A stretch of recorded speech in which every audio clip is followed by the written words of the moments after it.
Yo, I'm Troy, this is TM Fitness. Let's talk about intermittent fasting. What is intermittent fasting? Well, it's sometimes also referred to as time restricted eating, TRE, because that's literally what it is.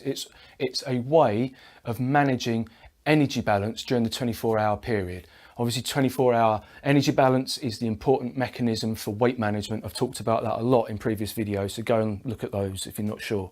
So 16-hour fast, so you eat no food during that 16-hour period, and then you have an 8-hour feeding window where you can eat all the food.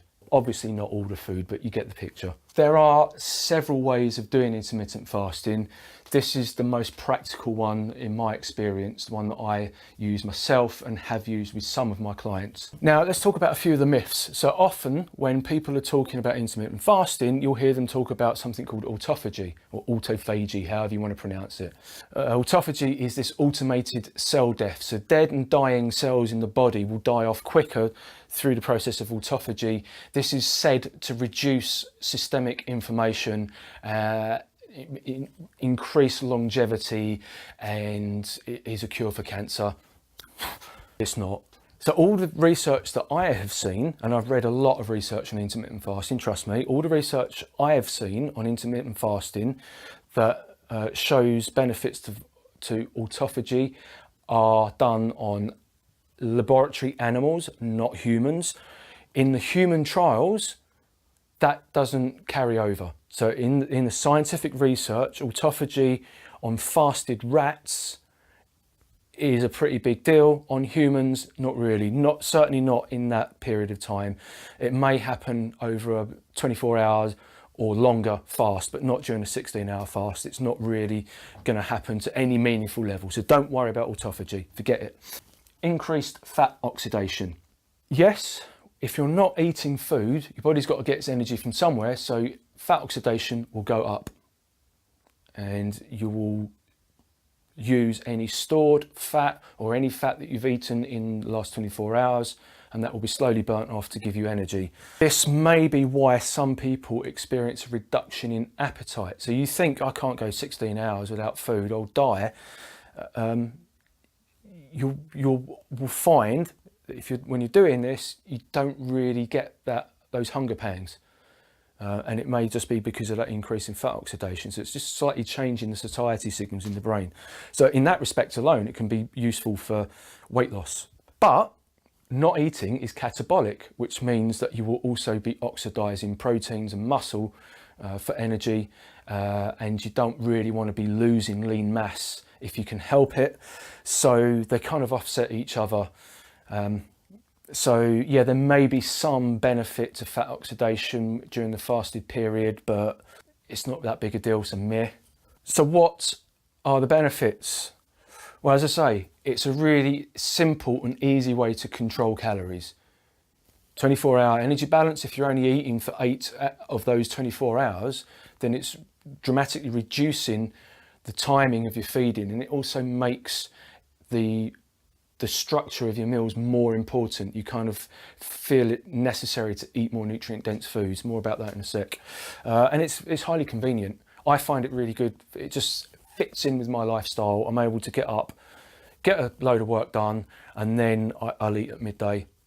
And it just helps productivity. I'm not thinking about food all morning long. So that's why I use it. It may work for you, it may not. Do something different if it doesn't. So let me explain how I do it. You don't have to do it this way. You can change the timings that I'm giving you here. You can change the meal frequencies, but this is how I do it. This is how it works for me, and it works well in terms of managing, as I say, the energy balance and body composition. So I will eat my last meal before 8 p.m. and then the next day my first meal will come after 12 p.m. At time restricted eating, I'm only eating between the hours of 12 and 8 p.m. And what I will do is break it down into 3 meals spaced roughly 3 to 4 hours apart. So I'll have my first meal around 12, another meal around 3 or 4 o'clock, and then my last meal around 7, half 7. Those meals have to be nutrient dense, as I said, so good balance of all the macronutrients, lots of vegetables. You need those micronutrients and those vitamins and those minerals to make your meals nutrient dense, a good helping of protein in each meal especially.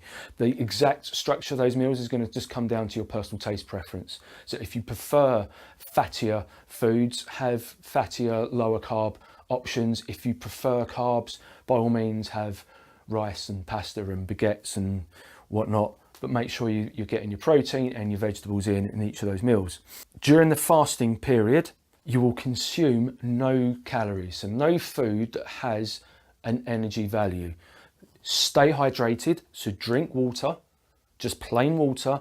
You can add some electrolytes or a pinch of salt to some of your water if you like. There may be some benefits to that in terms of improving hydration, absorption.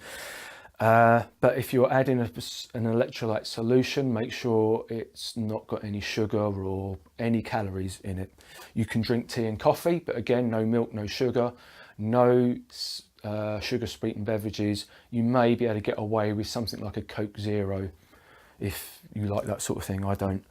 We often hear about BCAAs. So a lot of proponents of 16-8 intermittent fasting will say you need to sip branched chain amino acids during the fast to ameliorate that catabolic process. You don't, and if you do that, you're breaking the fast.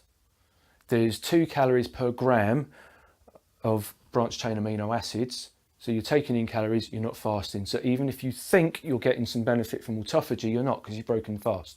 Same goes for putting butter in your coffee. Don't do that. There's just hundreds of calories.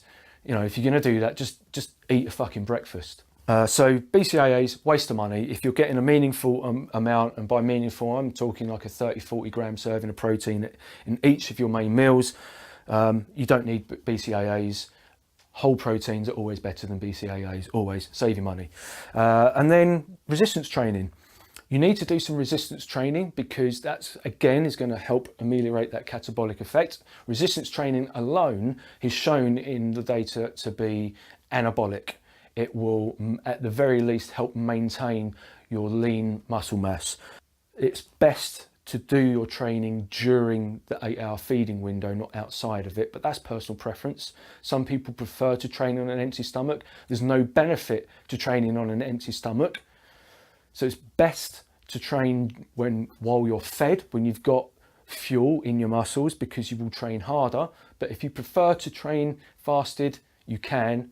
As I say, no real benefit to doing that, but it is important to do some resistance training during the week, at least twice a week, to help reduce that catabolic effect and make sure that you're maintaining that muscle mass, which is very important for body composition. Everybody wants to look good naked, right? Cool, so that's intermittent fasting, the 16-8 intermittent fasting in a nutshell. If you've got any questions, ask below.